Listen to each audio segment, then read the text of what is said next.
আসসালামু আলাইকুম গাইস, কেমন আছেন? নতুন আরেকটি ব্লগে আপনাদেরকে স্বাগতম। রমজান মাঝামাঝি চলে এলো।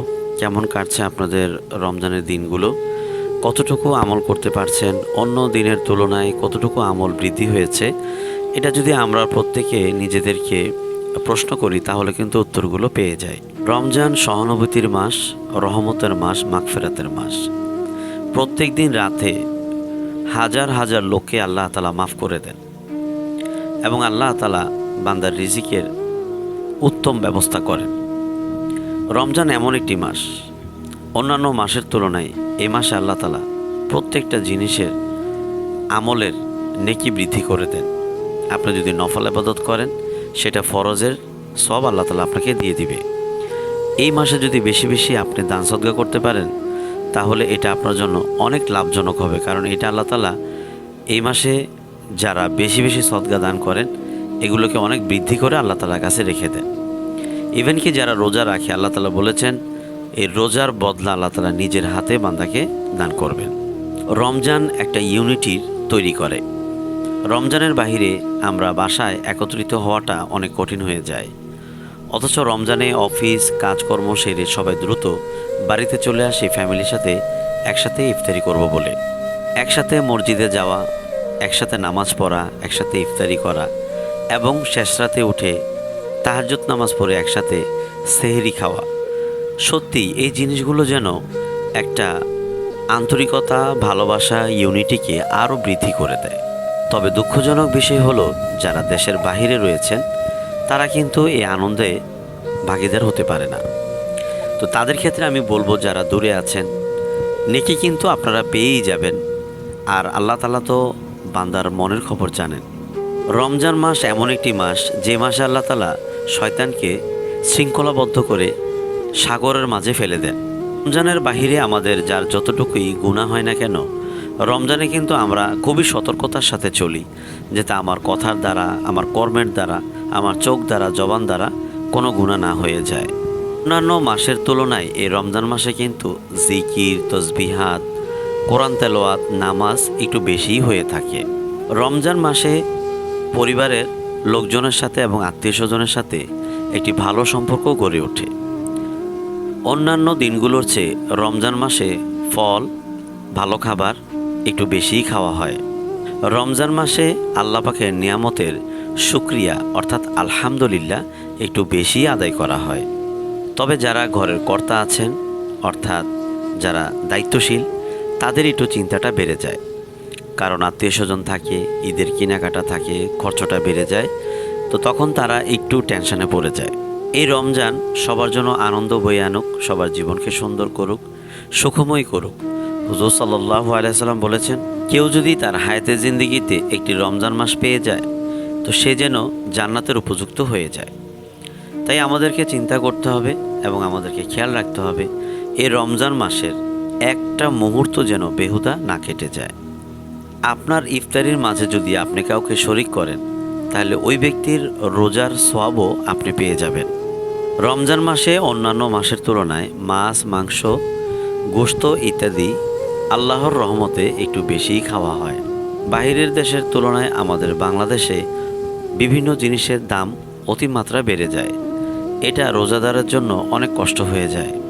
মুসলমান আমরা নামে যদি আমরা কাজে হতে পারতাম তাহলে নিজেও লাভবান হতাম, আমার আরেক মুসলমান ভাইও লাভবান হতো।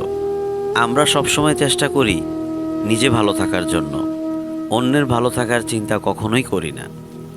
ক্রেতা যখন দোকানে যায় কিছু কিনতে তখন সে পাল্লার দিকে তাকিয়ে থাকে যে তার মালটা যেন ওজন একটু বেশি হয়, আর বিক্রেতা যখন মালটা বিক্রি করে তখন সে চিন্তা করে একটু কম দেয়া যায় কিনা।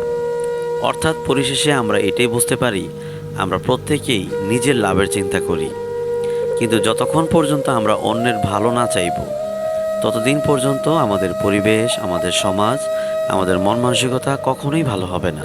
একজন মুসলমানের জন্য নামাজ, রোজা, হজ, যাকাত এগুলো করা খুবই সহজ, কিন্তু একজন মুসলমানের জন্য একজন প্রকৃত মুসলমান হওয়াটা অনেক কঠিন, অথচ এটা আপনি চাইলেই পারেন।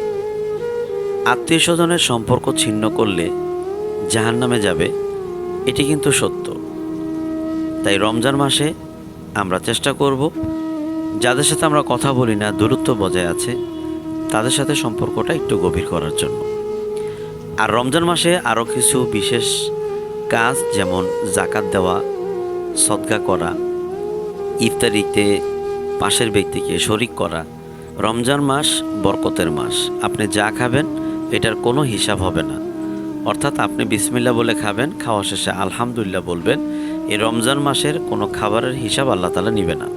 একটা জিনিস কি লক্ষ্য করেছেন, রমজান মাসে কিন্তু অনেকেরই অসুখ বিসুখ একটু কমই হয়। অনেকেরই রমজানের আগে অনেক অসুখ হয়, জ্বর, ঠান্ডা, কাশি, মাথা ব্যথা, পেট ব্যথা, গ্যাস্ট্রিকের প্রবলেম, আদার্স আরও কিছু প্রবলেম অনেকেরই হয়ে থাকে।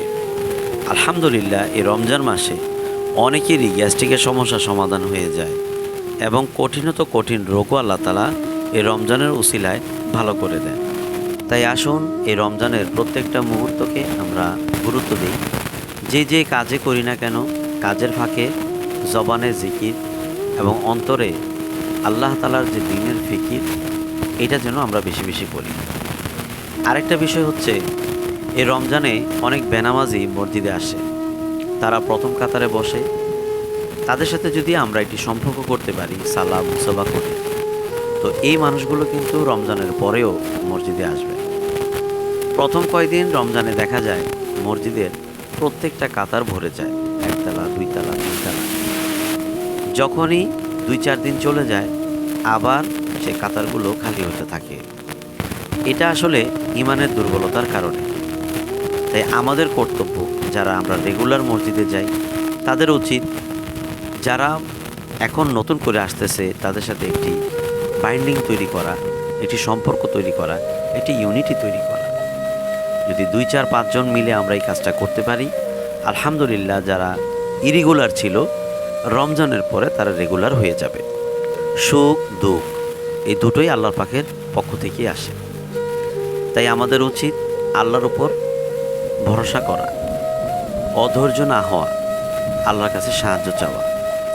দুনিয়ার মানুষের কাছে সাহায্য চাইলে মানুষ একবারের জায়গায় 2 বার বিরক্ত হয়ে যায়, কিন্তু মহান আল্লাহ তাআলা আপনি যতবার চাইবেন আল্লাহ তাআলা তত বেশি খুশি হবেন এবং আল্লাহ তাআলা আপনার প্রতি দয়া এবং অনুগ্রহ আরও বেশি বাড়িয়ে দিবেন।